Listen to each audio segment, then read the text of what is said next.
Ora, seja bem-vindo ao TT Think Tank desta semana. Olhe, já lavou as mãos, já desinfetou as mãos? Convém. Estamos num momento difícil. Ora bem, isto é o Joaquim Aguiar que ouve permanentemente a CNN e, portanto, temos aqui uma emissão da CNN em simultâneo. Então vamos lá ao menu de hoje. O que é que vamos ter? Primeiro ponto, a crise de Trump, uma crise global, não é uma crise de globalização. 2. A crise de António Costa, uma pandemia, não é de esquerda ou de direita. Mas consequências não se tratam com minorias ou com geringonças. Número 3. O MEL, Movimento Europa e Liberdade, como sabe, fez esta semana a convenção, a segunda convenção. Dizia eu, o MEL e o labirinto de espelhos. Gostam de se ver nas paredes, mas não percebem que têm de se partir as paredes de espelhos para ver o que se passa no mundo. Joaquim Aguiar, o que é que isto quer dizer? Qual delas? Vamos começar por esta última. Por essa última. O que é essa história do labirinto de espelhos que acontece em todos os fins de regime? As pessoas habituam-se às suas próprias imagens e de cada vez que enfrentam situações novas, continuam a usar as imagens antigas. Em parte porque foi com essas imagens que atingiram as suas posições de relevância. Em parte porque não querem perder essas posições de relevância e, portanto, não se arriscam a entrar em áreas diferentes. O Joaquim está a falar em geral. Não está a falar em geral do Marcelo nem do Costa. Não, estou a falar em geral dos fins de regime. Ok, dos fins de regime. Mas também podia estar a falar de Marcelo Caetano ou de Marcelo Rebelo de Sousa, porque ambos pertencem a fases em que chega ao fim uma história, chega ao fim um programa. Sim. É preciso mudar de referenciais e o que verdadeiramente acontece é que se agarram ao referencial anterior, do qual não se conseguem separar.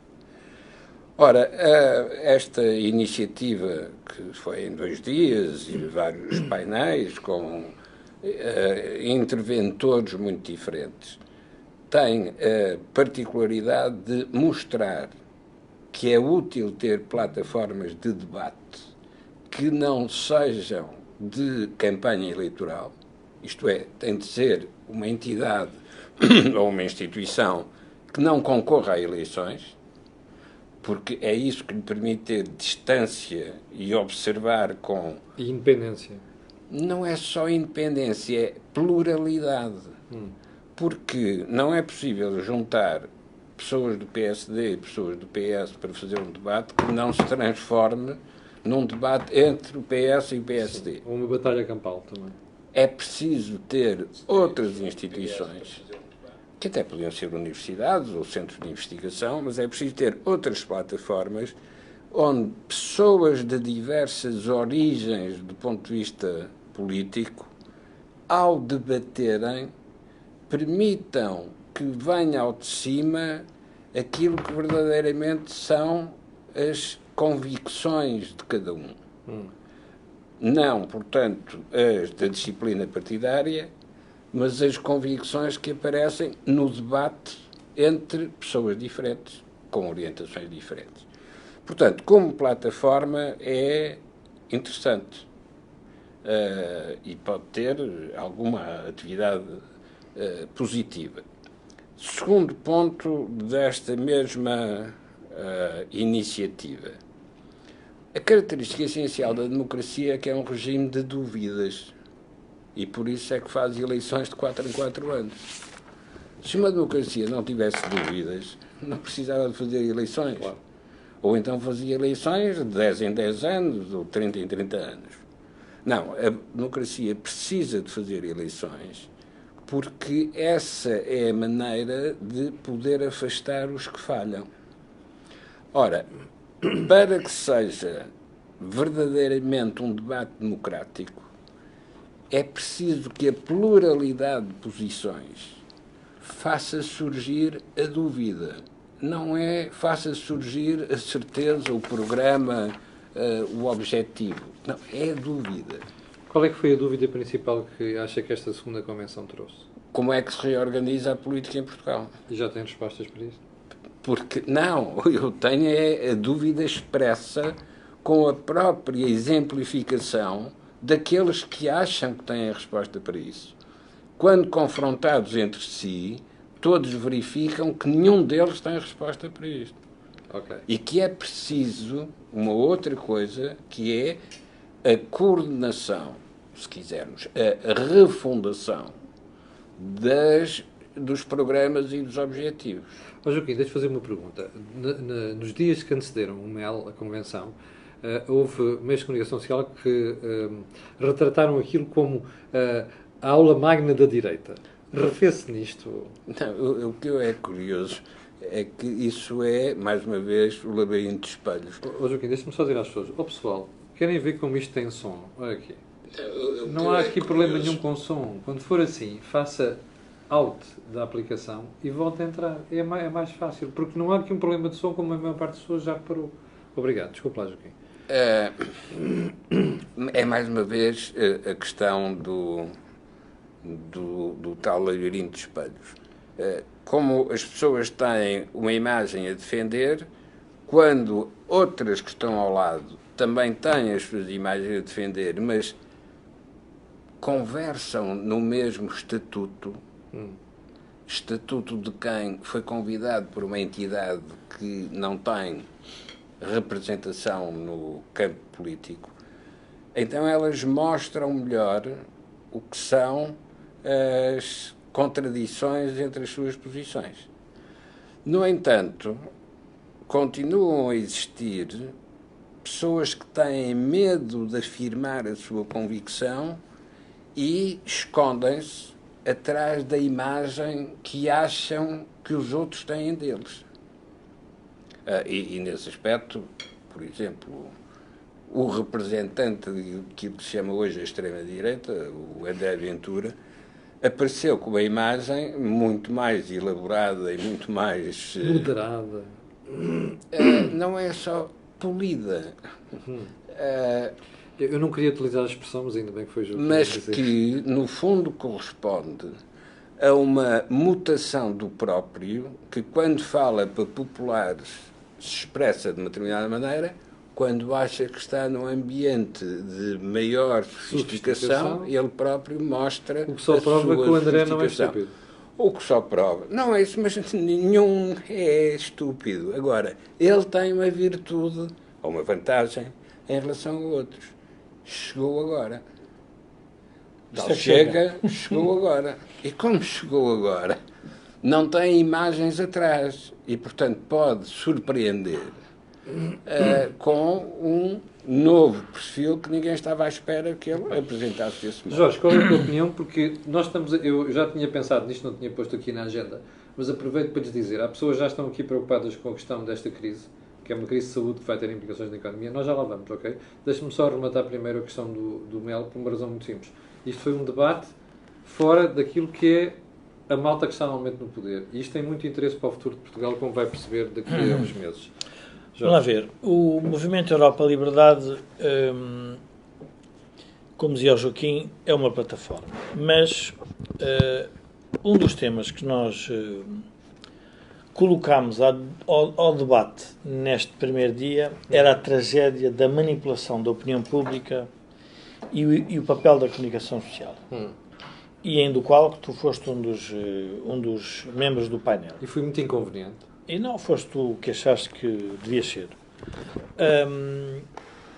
Quando o Joaquim refere que alguém nos quer pôr como se fôssemos a ala magna da direita, basicamente entram em dois equívocos, mas que revelam o que eles pensam e que dá muito mais força ao MEL. Primeiro, a aula magna da esquerda foi criar legitimidade para chegar ao poder daquilo que era marginal ao poder. A extrema-esquerda. A extrema-esquerda. Pronto. Quando querem fazer a aula magna da direita, porque repara, eu na convenção do MEL esteve um um ex-dirigente do Partido Socialista, que nós nos conhecemos, enfim, da mesma terra, em que eu lhe tive que relembrar que em 75 o Partido Socialista era considerado, na comunicação social e pelo Partido Comunista, um partido de direita. Depois, a extrema-esquerda, que naquela altura era só comunista, agora é bloquista, muito mais, diria, perigosa na gestão da comunicação social. O que é que aconteceu? Essa extrema-esquerda foi criando os novos direitistas. Depois passou a ser o PST e Sá Carneiro, depois passou a ser o Freitas do Amaral, portanto, o Cavaco. Portanto, tem que sempre encontrar o tal espelho. Exato. Porquê? Porque é a única forma que tem de criar atenção na sociedade que gera interesse. E por isso é que os jornalistas, em vez de fazerem um escrutínio muito simples e dizer assim, mas será que estes senhores querem mesmo fazer com que todas aquelas direitas cheguem ao poder? Não. Nós queremos que se debatam aquilo que é essencial à sociedade portuguesa, que é o consenso ao centro, uma imagem de Portugal que não seja dominada por periferias nem de esquerda nem da direita. O que é que aconteceu? E essa foi uma surpresa. Quando nós convidámos André Ventura, que obviamente foi já catalogado como de extrema-direita, não sabendo bem. É bom lembrar que o ano passado no MEL, o André Ventura disse que não participava porque nós éramos do sistema. Este ano participou, aí nós, na altura, nem o tínhamos convidado, e portanto eles antecipou-se a dizer, não, eu não participo, e este ano ele percebeu ao que nós íamos, ou seja, ao fim de algum tempo percebeu, e disse, vou lá participar. E o que é que ele fez? Ele mostrou uma imagem completamente diferente daquilo que nós estamos habituados. E, portanto, obviamente o que é que vai acontecer? Vamos ter que manter, se quisermos, o escrutínio sobre todas as ações, mas não vamos ter o complexo de ser de direita ou não. Porquê? Porque nós tanto levamos as pessoas de centro-esquerda moderados lá, como levamos do centro-direita, como levamos de uma direita mais a um lado. Agora, há uma coisa como ele tem uma linha vermelha, que é a extrema-esquerda radical e o socialismo radical. E aí nós não vamos vacilar. Porquê? Porque nós sabemos que o consenso que tem que ser gerado na sociedade é um consenso que permite a existência de diversas forças ao centro e que elas próprias consigam dialogar para resolver os grandes problemas do país. Ora, isto não se consegue fazer numa plataforma partidária. Porquê? E por isso o MEL foi relevante, ou nós achamos que é relevante, porque nós eliminamos aquilo que chamamos, diria, o constrangimento partidário. Que é assim, nós não podemos convidar ninguém que esteja ligado ao governo. Porquê?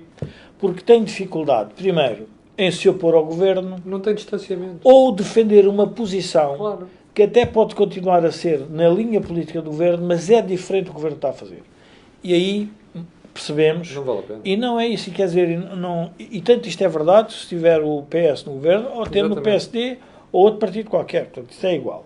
Portanto, o que nós tentamos é criar sempre um debate relativamente aberto e pôr novos temas em cima da mesa. Quando nós decidimos pôr o primeiro dia da tragédia, foi a tragédia e a refundação. Foi quando nós chegámos aqui com o Joaquim a ver como é que nós vamos organizar os temas. A tragédia foi mesmo uma tragédia, aqueles painéis. Porquê que os painéis foram uma tragédia? Porque todas as pessoas...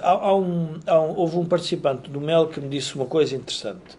O mais relevante do debate que vocês fizeram não é as ideias políticas das pessoas.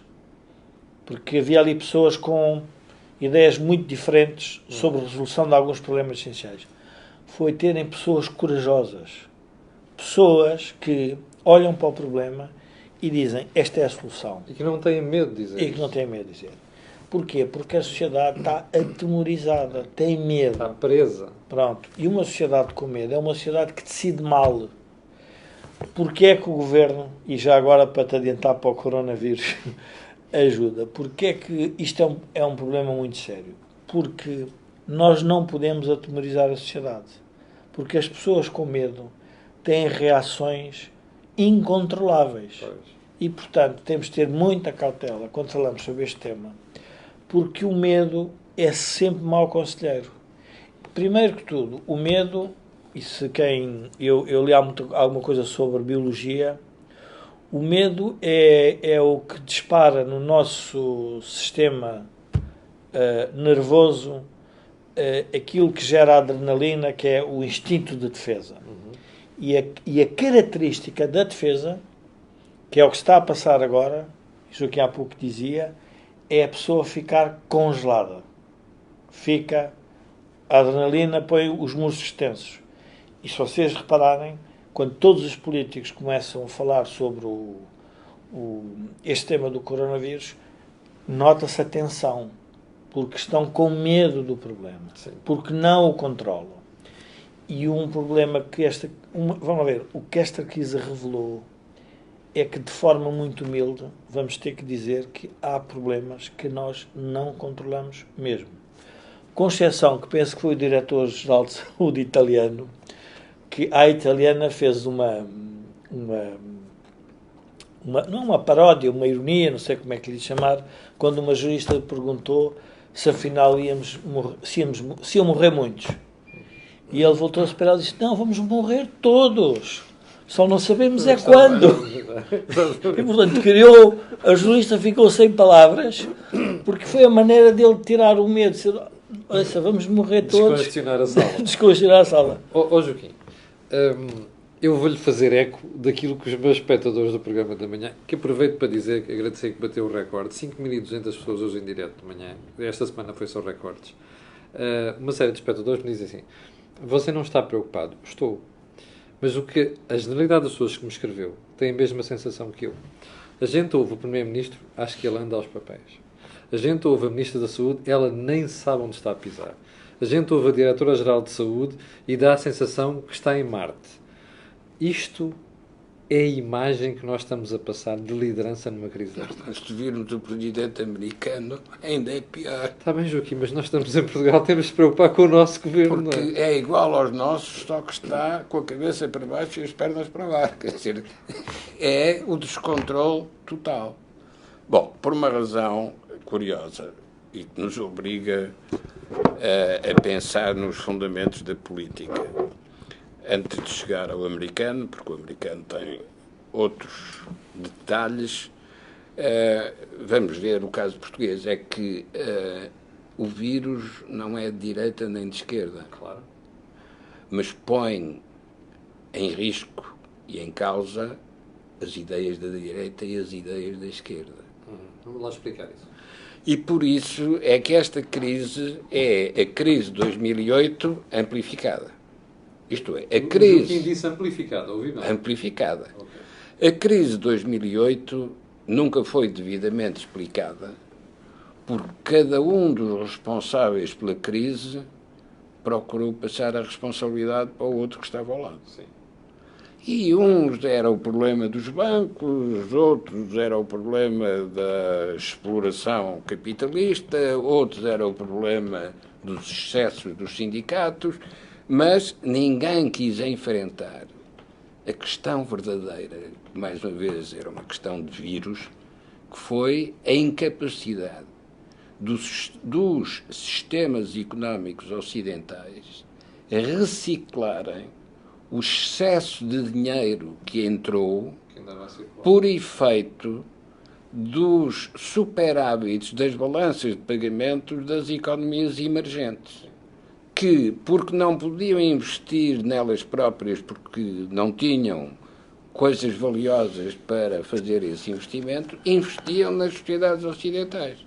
E os bancos ocidentais receberam esses meios financeiros e depois aplicaram-nos mal em produtos que não controlaram. Agora, quando aparece este vírus, ainda não está assimilada à crise de 2008, porque as imparidades continuam nos balanços dos bancos. A taxa de juro continua muito baixa porque o nível de dívida continua muito elevado. E, de repente, quando precisamos de introduzir novos estímulos, verificamos que já não temos espaço no acelerador, por mais que já chegou ao fundo. Mas sim. Já chegou ao fundo. Ora bom, agora esta crise de ordem natural, ou como diria o Guterres, a natureza vinga-se, ou como diria o Spinoza, Deus é a natureza, e portanto de modo transcendente, não é de esquerda nem de direita, alguém nos coloca um problema que põe em causa todo o edifício institucional que nós construímos. Muito bem. E que não reparamos devidamente na crise de 2008. Joaquim, mas não está preocupado com a falta de liderança com que estamos a lidar com isto? Posso falar sobre isso? Pode. Eu cumpri o serviço militar obrigatório na altura em que não havia guerra colonial. Portanto, eu diria... Deixa-me só dizer. Ó Joaquim, está aqui a Ângela Nicolau a dizer assim: Xi, o Spinoza era um filisteu. Mas cobri o serviço militar obrigatório na altura em que não havia guerra colonial. E aprendi algumas regras na instituição militar. E há dias estava num aniversário de um amigo meu que pediu a outro amigo para fazer uma palestra sobre uma experiência que tinha tido, que foi atravessar o Atlântico, e ele, no meio da palestra, faz uma afirmação fantástica, que é: tem uma crise muito séria e vem a máxima na Marinha. Quando se está num alto mar com uma grande crise, obedece sempre ao comandante e não se faz perguntas. Bom, nós estamos numa crise em que é melhor obedecer ao comandante. Ainda que o comandante possa... Não sabe o que está a fazer. Não sabe o que está a fazer. E porquê? Porque estamos no território do desconhecido. E o território do desconhecido é igual para todos. Só que há um pequeno problema. É que ele está na posição de comandante. Os outros podem estar a falar, mas só estão a falar... Primeiro, não têm a informação toda. São muitos espectadores e têm um objetivo interesseiro, se assim quisermos, que é demonstrar a incapacidade do comandante. Isso não se pode fazer quando nós estamos numa crise desta dimensão. Quando nós, antes de começarmos o programa, o Joaquim dizia, falamos sobre Trump. O Joaquim gosta sempre de falar de Trump, que é para irritar aqui uns espectadores. O Trump não era nada e agora, como comandante, disse, fecha-se 30 dias. Mas tinha dito há umas semanas que não era nada. Mas até é melhor obedecer ao comandante. Agora ninguém vai questionar o comandante, porque afinal o comandante tem alguma informação que os outros podem não ter. E por isso é que temos de ter aqui algum cuidado para quem tem responsabilidades de falar na esfera pública, porque nós estamos numa crise que, primeiro, do desconhecido, e do desconhecido científico e técnico, não é do desconhecido político. Ou seja, não é uma coisa em que nós possamos ter uma ideia como é que se... Não é uma questão de opinião. Não é só uma questão de opinião. Não é uma questão de opinião. É uma questão complexa de como é que se vão reorganizar os recursos para responder a esta guerra, que é uma guerra bacteriológica, se assim quisermos, e que cria uma situação adicional que ninguém estava à espera, que é, então, mas agora, se nós fecharmos as fronteiras, o vírus desaparece? Ora, isso pode ser o princípio do início de um debate político, que é aquilo que nós estamos a querer evitar, que é a ideia de voltarmos aos nacionalismos, que foi sempre o que originou guerras. O problema é que o vírus já lá está dentro. E quanto mais se fecharem, mais lá dentro ele fica. Sim, sim. Pelo contrário, o que o vírus demonstra é que só pela coordenação de todos é que é possível ter uma resposta. Mas agora vamos entrar na guerra da retaliação. Trump diz 30 dias e a Europa agora respondia a dizer assim, não, o senhor está enganado, agora são 90. Somos nós agora a dizer que não queremos. E então quem é que perdem? Ficam os dois com razão. Mas perdem todos. Claro. Portanto, houve alguém que disparou um míssil, que foi dizer 30 dias. Agora é preciso que do outro lado, de forma, diria, ponderada e inteligente, se perceba como é que nós vamos responder a isto sem agravar a situação. Porque este é o princípio da escalada militar. É quando, para se ganhar na opinião pública uma guerra do desconhecido, a não ser que saibam muito mais e estejam a omitir tudo, e aí, como eu dizia, há 3 tipos de comunicação em crise. Não se diz nada, diz tudo ou diz a conta-gotas. Não se pode andar, tem que escolher uma estratégia. Mas tu não achas que o que está a acontecer é que estamos a dizer a conta-gotas? A conta-gotas. E eu se queres te diga, acho bem. Porquê? Porque, como não se sabe a solução final, ou seja, não se sabe nem as consequências, nem a solução, nem o que é que se vai passar, é melhor ir revelando algumas coisas para não criar pânico na população. Porque o problema, há uns anos, o professor Miguel Beleza, de que eu era muito amigo, dizia-me sempre a brincar, e nesta altura dá para brincar com isto, mas depois é muito sério. Dizia assim: não é bom um tipo começar uma corrida aos bancos, mas é avisado de participar numa. Ou seja, ninguém deve começar uma corrida aos bancos, mas se ela começar, É bom estar lá. é bom estar lá. Pronto. Ora, as pessoas temos de ter cuidado, porque ninguém pode dar o tiro de partida para criar uma situação em que vão todos a correr a dizer que há aqui um pânico generalizado. E eu acho que isso é preciso que haja responsabilidade política. Ora bom, Só e uma aí... pergunta, só uma pergunta. Independentemente do que o Jorge está a dizer, eu gosto de olhar para o passado. E quando eu olho para os últimos 5 anos, a sensação com que fico é que este governo não sabe gerir tragédias, nem desgraça. Incêndios. Este não sabe, e há outros que sabem só porque já entraram no meio da desgraça e, portanto, não tinham outra possibilidade que não fosse encontrar uma solução. Sim. E é para aí que me interessa fazer agora um pequeno desenvolvimento. É que a parte interessante desta crise, a de agora, por ser uma crise natural, uma crise da natureza, Saúde. e, portanto, não é de esquerda nem de direita, não é uma crise que possa ser solucionada com muros, com fronteiras, com proibições de entradas e saídas. É uma crise natural que precisa de ter uma resposta humana, uma resposta social, política e económica.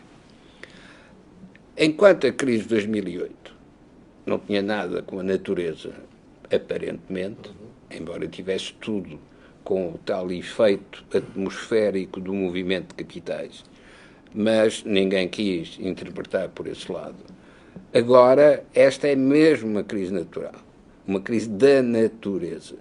Para ser resolvida pelos humanos, precisam de utilizar os instrumentos que têm, que são os instrumentos da civilização, ou seja, a sociedade, a economia e a política. Se não utilizarem estes instrumentos, de facto, entram todos em colapso. Porque entra a economia em colapso, entra a sociedade em colapso, como é que se congela uma sociedade?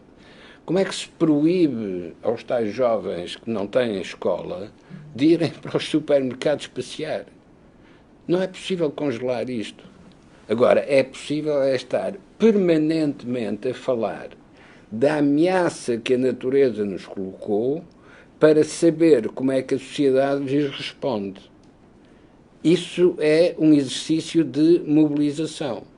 E, embora seja compreensível que os políticos, quando aparecem, sobretudo os governantes, queiram mostrar que têm não só a solução, como estão a pôr em prática a solução, a verdade é que muitas vezes é mais importante falar das dúvidas do que falar das vontades e determinações. Mas, Joaquim, deixe-me só fazer aqui desafiá-lo aqui para uma reflexão, porque pode ser interessante. Com o que eu vou dizer, não é de forma nenhuma, nem pretendo, não é esse o objetivo, fazer nenhuma crítica a este governo sobre a gestão de qualquer tragédia.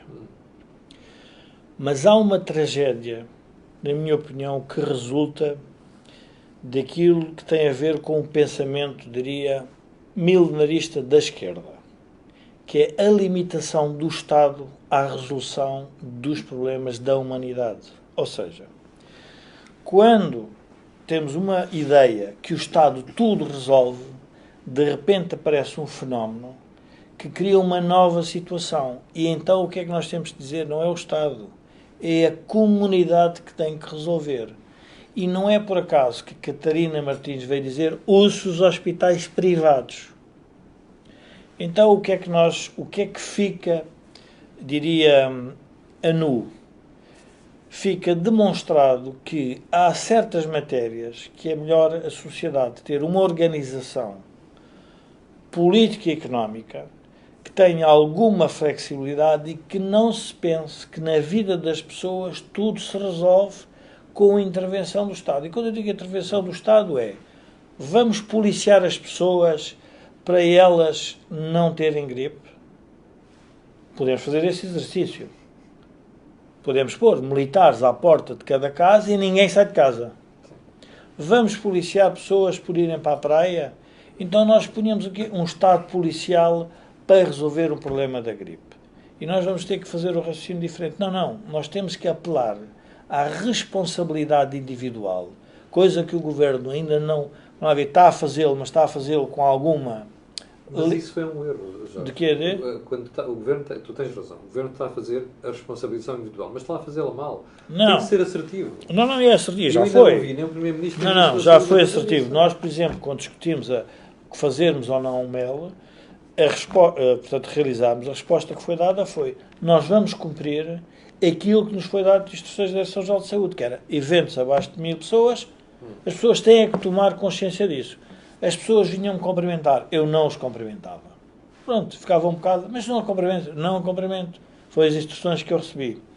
Mas isto é talvez a minha parte militar a vir ao de cima. Porque sei que nesta situação, eu não sei qual é a solução. Mas onde é que eu queria chegar, se calhar interrompi aqui o Joaquim, que há um espectador que faz uma pergunta, mas não vai haver sempre esquerda e direita? Disse, vai sempre haver esquerda, para cada posição que eu tomo, há sempre um indivíduo à minha esquerda e um indivíduo à minha direita. Portanto, isso não é.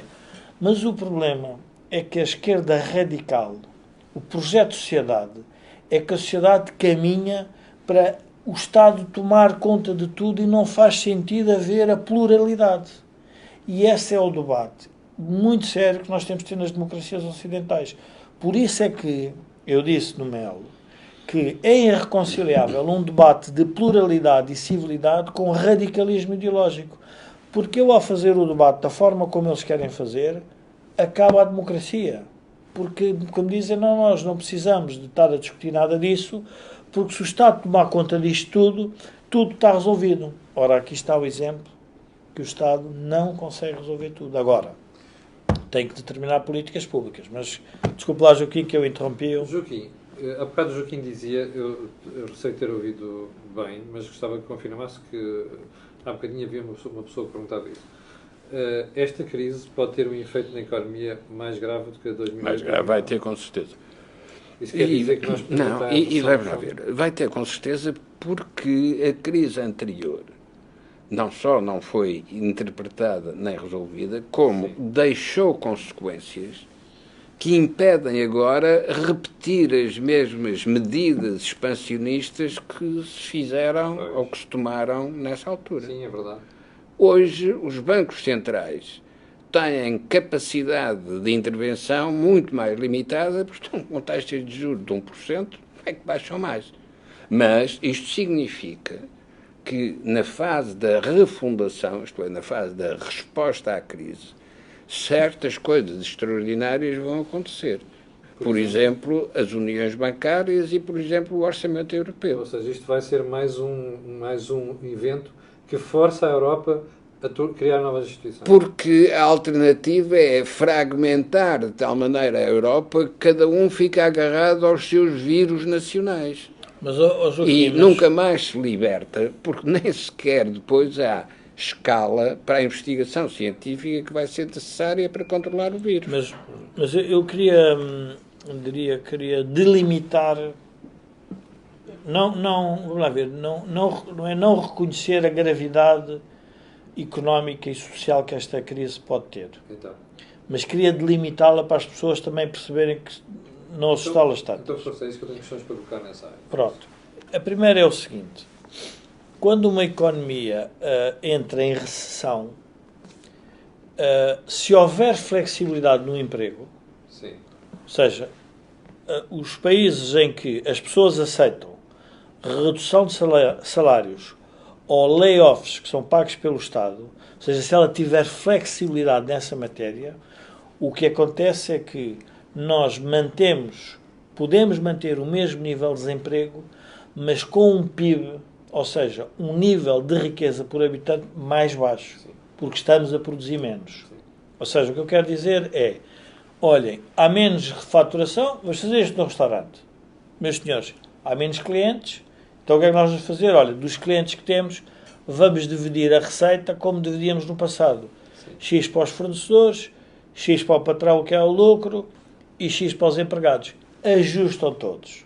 Se nós, na crise, começamos a discutir o contrato social e que digo, não, quem paga a crise é o patrão. Bloco a dizer isso. Pronto.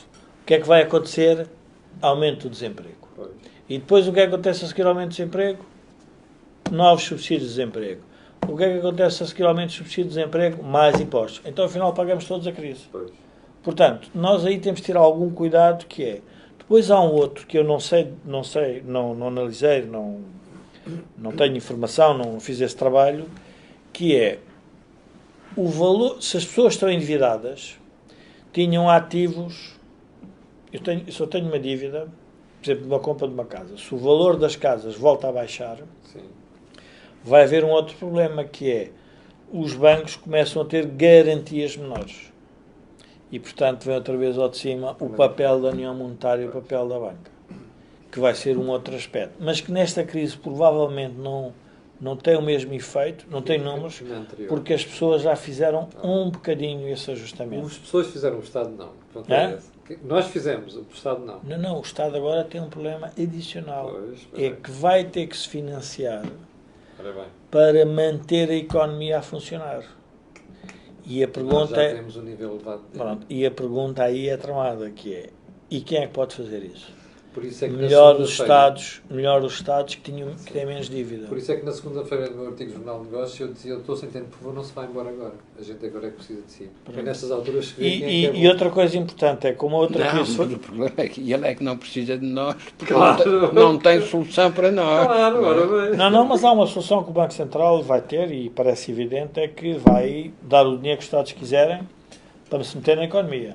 Isso parece-me que eles não vão... Os alemães vão se atirar à vara. Pronto, mas os alemães, se calhar, é esse momento. Cuidado, porque a chanceler Merkel disse...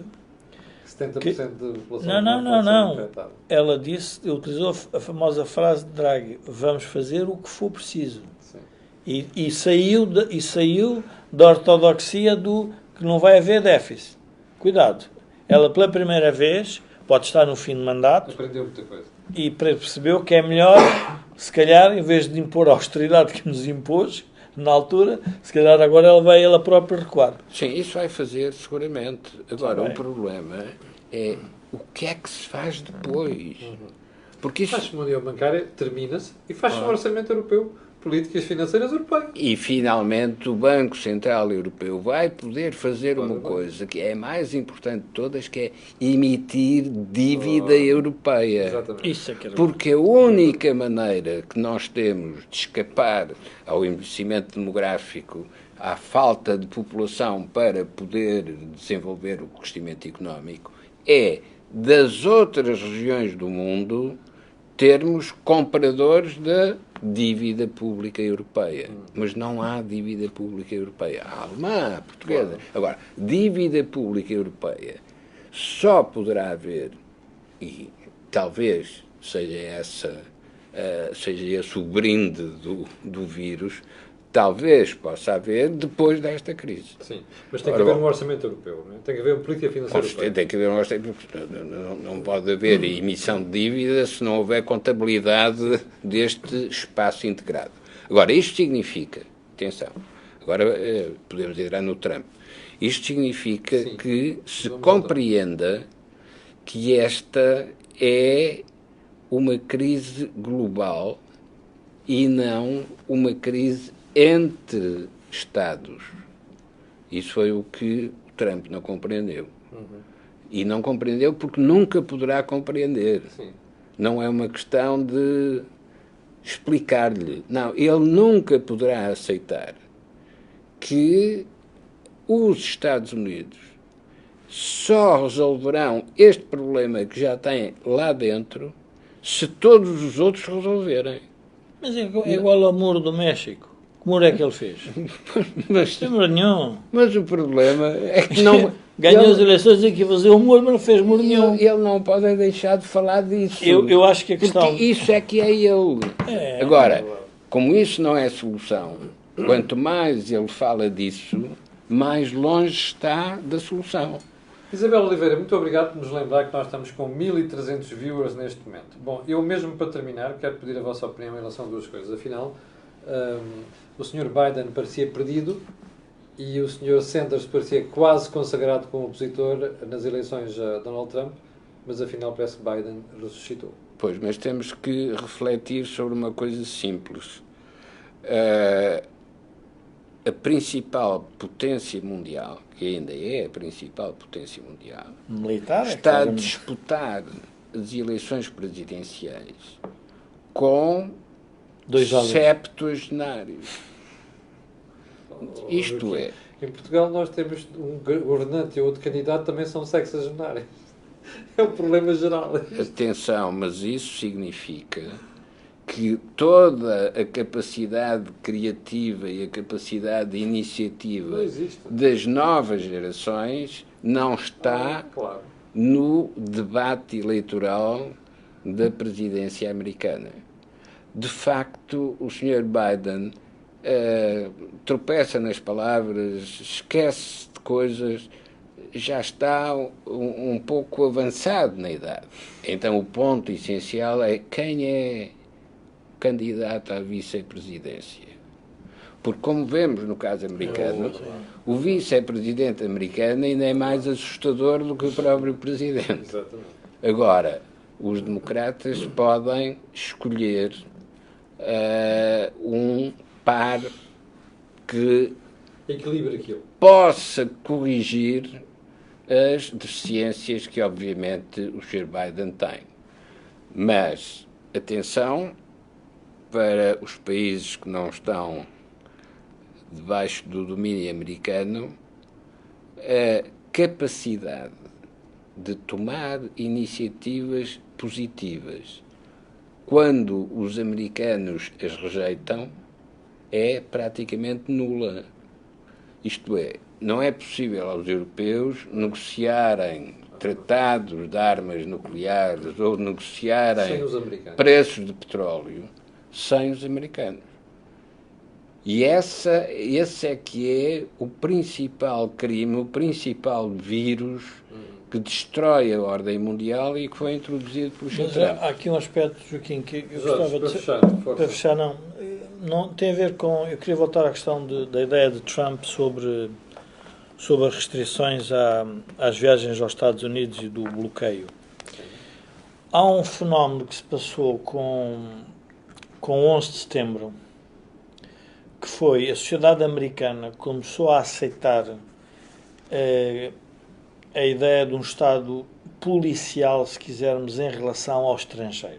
Ou seja, entrar nos Estados Unidos tornou-se uma coisa muito complexa. E, portanto, a América tem uma história que é uma história que nunca teve guerras no seu território. E, portanto, há uma cultura americana que do exterior, ou seja, vão guerrear fora para defender os valores ocidentais, com a regra de que não se passa nada nos Estados Unidos. E, portanto, nós não sabemos como é que a opinião pública está a reagir a este tema do Trump. Mas se a opinião pública estiver a reagir bem, então isso significa que Donald Trump fez a política certa para voltar a ser reeleito. Quer dizer aos americanos, estão a ver que eu vos disse que o exterior é que nos estava a causar os problemas das nossas vidas. E isto como é que se pode demonstrar? E essa é a parte perigosa desta decisão dele. É que no fim desta crise do coronavírus vai-se fazer um balanço. Quantas pessoas foram infectadas, quantas pessoas morreram. E as eleições são em novembro, não é? Portanto, em novembro este número está calculado. É verdade. E, portanto, aquilo pode ser o passaporte certinho para a reeleição dele. Se o número for baixo. Como agora toda a gente já está a vangloriar, não sei se já repararam, que todos aqueles que não gostam muito do ideal democrático estão a dizer, não, isto afinal o que se resolve bem uma ditadura. É como na China e no Macau. Pá, isto é decidido. Fecha e acabou. Fecha e acabou. E, portanto, vocês vejam os dois pesos e duas medidas. Ideia muito perigosa. O Trump, para o Trump, é um nacionalismo. Não, mas uma ditadura que tenha um toque de esquerda não é má. Eles estão a ver exatamente os dois efeitos, que é fechamos fronteiras, também tem um ban. Temos que lembrar que a China não está a admitir voos estrangeiros também, portanto está a reduzi-los. Não o disse, fez à chinesa. Portanto, o Trump não. O Trump foi logo anunciar e foi ele próprio à bruta para a frente das câmaras. Mas isto para dizer o quê? Que isto é irrelevante porquê? Porque afasta, obviamente, se ele tiver sucesso com esta medida, afasta nitidamente quer Sanders, quer Biden do poder. E, portanto, teremos muito mais think tanks aqui, o Joaquim a bater no Trump durante mais não sei quantos anos. Muito bem. Olha, chegamos ao final do programa de hoje. Como já percebeu, tivemos aqui várias frentes. O momentum criado pelo MEL, a análise da crise do coronavírus e o impacto em Portugal e, finalmente, esta componente das eleições americanas. Aproveito para dizer que estamos com um recorde de viewers em direto também no Think Tank. Já tivemos aqui 1.300 pessoas em direto. E quero recordar duas coisas. Olha, primeiro, por mais dúvidas que a gente tenha, como disse o Jorge, temos que ouvir as autoridades porque eles sabem mais do que nós. Pelo menos será isso, teoricamente, o que está em causa. Em segundo lugar, amanhã de manhã, às 8 da manhã, cá estarei eu, para vós atazanar o juízo, no último programa desta semana. Faça o possível por evitar comportamentos de risco que possam contagiar outras pessoas. É verdade, desculpa interromper-te.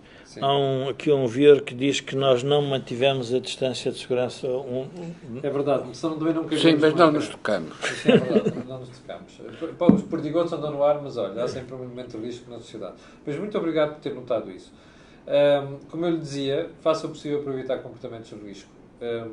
Não se esqueça que o seu comportamento pode estar a condenar uma pessoa ao lado. Quanto a nós, vemos amanhã às 8 da manhã e para o final fica aquele pedido de sempre colocar um gosto e fazer partilhas nas redes sociais, porque aquilo que você ouve neste canal não ouve em mais sítio nenhum. Obrigado, com licença, e até amanhã às 8.